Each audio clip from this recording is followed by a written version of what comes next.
How you guys doing? Welcome back. Alright, so it's been a little bit since I've posted a video, so I want to do another one with the used aluminum press plates. Now, I know people have asked where I get these from. I get these plates from work. I've worked in commercial printing for many years, so we've got a couple presses at work. They use these plates on their presses to create the images on the paper, and then it comes to my department and we finish it out. Anyway, normally these are recycled when the job is finished, and instead of recycling all of them, I grab a couple of them, bring them home, and I reuse them and turn them into awesome pieces of art. Anyway, so I want to do another one. I'm going to show you guys how I do this. So now what I'm doing is I'm bringing these plates home. I'm cutting them down to size. I clean them off. I just use soap and water, Windex, whatever. I just clean it off, make sure it's clean, doesn't have anything on there, and then I paint it. Now what I do is I drop all my colors on as quickly as possible. Like I said, as possible. So I'll lay my first color down, which is usually a base coat of white. I'll let that dry. Out here in Arizona, it usually takes anywhere from 20 minutes to an hour, depending on the weather. So I can get them dried usually in about a half hour. So I'll lay down the white. I'll pick a second color sometimes. A lot of these I've laid down like a smoky beige to do some of my black and white images. I've laid some blues down there, some whites, so on. You get what I'm talking about. Anyway, so I'll lay my first coat. Let it dry at about a half hour. I'll go and I'll lay my second coat. What you want to do is you want to get all your colors on as quickly as possible. So you want to get all the way down to your base coat, all the way up to your finish coat. So like I said, I'll lay down the white, I'll lay down a smoky beige, I'll lay down a black. I'll do all this in a matter of about 2 hours. What you want to do is you want to get it on as quickly as possible, and then you want to let it cure for about 48 hours. Best results. I've tried to do it in about 12 hours, not good results at all. 24 hours, sometimes they're okay, but usually it's not very good. You let it go 48 hours, it tends to look really good, turns out the best. So that's where I'm at right now, letting things dry, and they're turning out pretty good. Now that you know how to prep your canvas, we're going to go ahead and we're going to get into this image, get it set up. You guys will see how I do it and what's going on. You'll see all my settings, and then you'll be able to burn this yourself depending on what machine you have. You may have to make some adjustments to your settings. I'm using an Xtool D1 5-watt non-pro. It burns a great image when engraving. I really like it. I've thought about upgrading, but this 5-watt does a great job. Anyway, let's get into it and let's burn an image here. So I've got this tiger. I'm going to go ahead and I'm going to pull it in. Today I'm working with a 7x10 used press plate. I've got this already prepped, painted, ready to go. Here's our tiger. I haven't done anything to it. I've downloaded it from the internet. That's it. I've got it saved here, and so you can see what that tiger looks like. We're going to go ahead and we're going to bring this into Lightburn. So we're going to go up here, we're going to click on File, we're going to click on Import.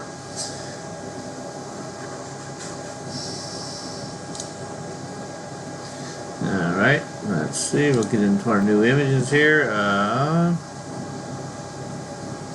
There we go, there's our tiger, we'll bring that in here.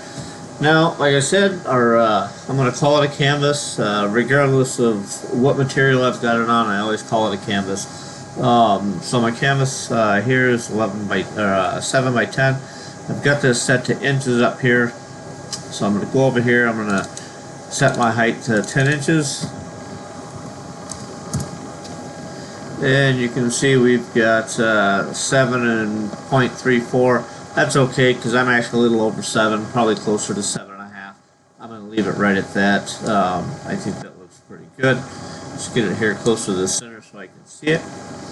Alright, now we're clicked on the image. We've got the image selected. I'm going to right click over the image and I'm going to click on Adjust Image. And I'm going to blow this up. Let's unnegative that so you can see it. We're going to change my DPI here. Now we're at 318. That's a good starting point. Atkinson, we're okay. Actually, I'm going to switch this over to Jarvis so you guys can see all the detail in this. Now I'm going to go over the image here and I'm going to zoom in on it here a little bit until I can start seeing some dots. Right there, I can kind of start seeing some dots right there. Alright, what I'm going to do is see if I can clean that up. Now I'm going to go over here onto my DPI. I'm going to click this up arrow and I'm going to hold that, and then it should scroll by itself. It's going a little slow, but it's scrolling by itself.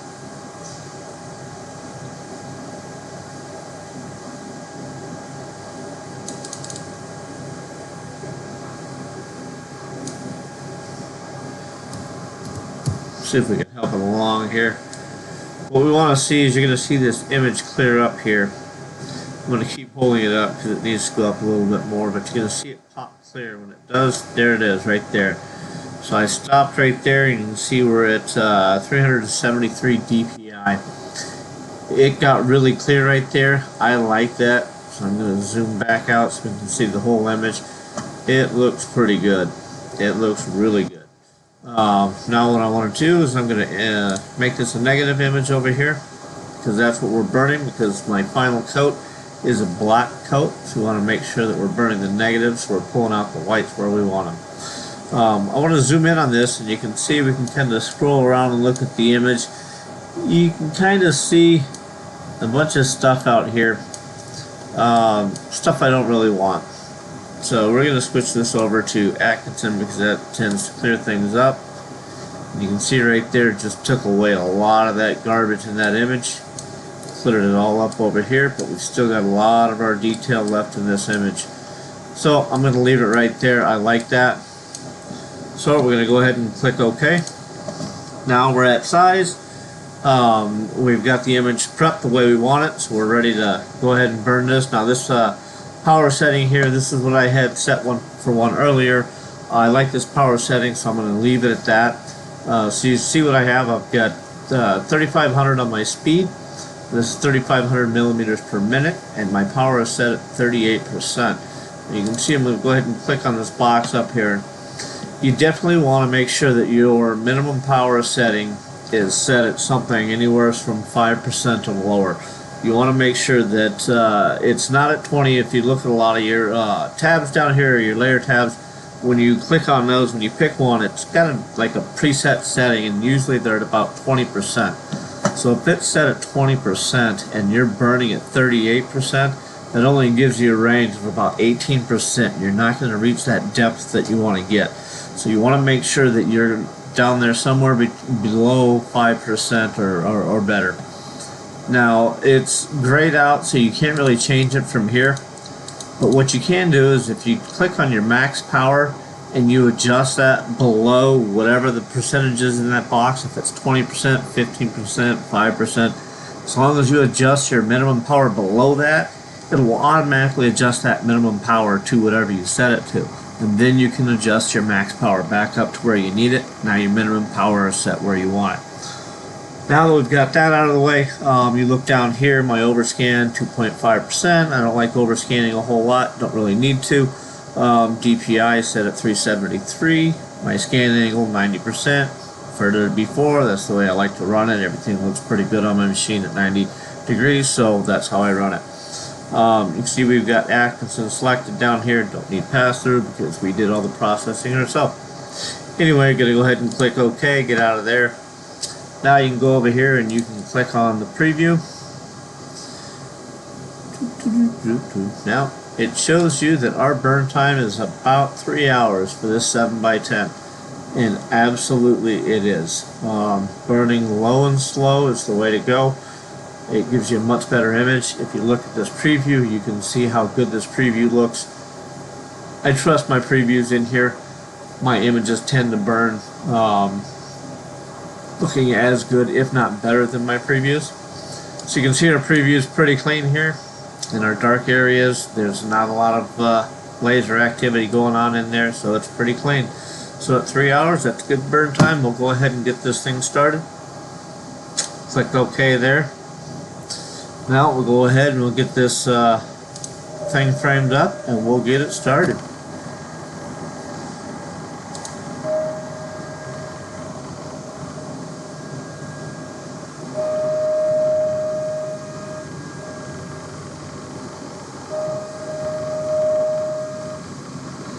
Alright, make a little adjustment there and make sure we're perfectly centered on our piece. Try that again.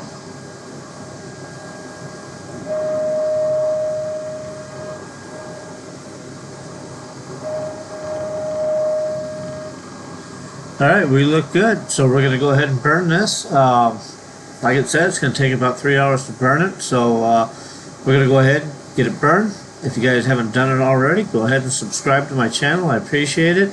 Click that like button, and if you want, go ahead and click that bell icon, and you'll get notifications when I upload some new videos. Thanks for joining me, and have a great day.